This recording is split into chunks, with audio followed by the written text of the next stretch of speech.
Bonjour à toutes et à tous, nous sommes en direct de Santa Maria Elisabetta au Lido de Venise, point de départ de la manifestation pour la Palestine et où il y a quelques jours a commencé le Festival de cinéma de Venise. La manif a été appelée par plusieurs centres autogérés et associations de Venise et de la région et a été soutenue par des centaines de signatures de tout le nord-est italien. Il y a aussi un bateau qui a été organisé pour permettre aux personnes qui viennent de loin de rejoindre plus facilement le lieu de départ de la manifestation et les places ont fini très vite. Il y a un autre appel qui a été lancé qui s'appelle Venice for Palestine où un groupe d'artistes, de techniciens, de travailleurs et de travailleuses du cinéma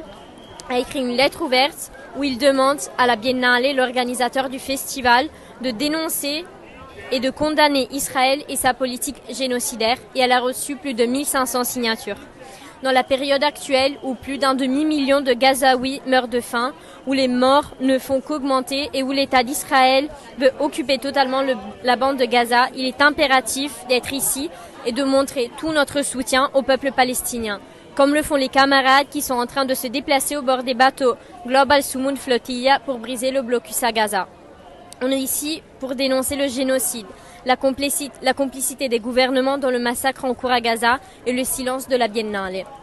Mais on est ici aussi pour dénoncer la complicité de la région de Venise, puisqu'à la suite d'une enquête importante, il paraît qu'au port de Marghera, juste à côté de Venise, il y a des bateaux en direction d'Israël qui sont remplis d'armes et d'explosifs qui font escale dans ce port.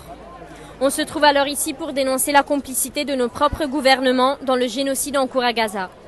Nous, en France, on s'est mobilisés contre le génocide. Pendant des mois, on est sortis dans la rue et on s'est mobilisés contre le gouvernement français. Et c'est pour ça que je suis ici aujourd'hui en Italie, pour la solidarité internationale et pour construire une mobilisation internationale.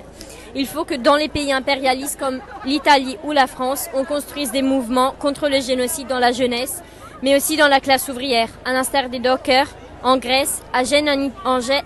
en Italie ou encore à Marseille pour bloquer l'envoi d'armes à Israël pour lutter contre la complicité des pays impérialistes.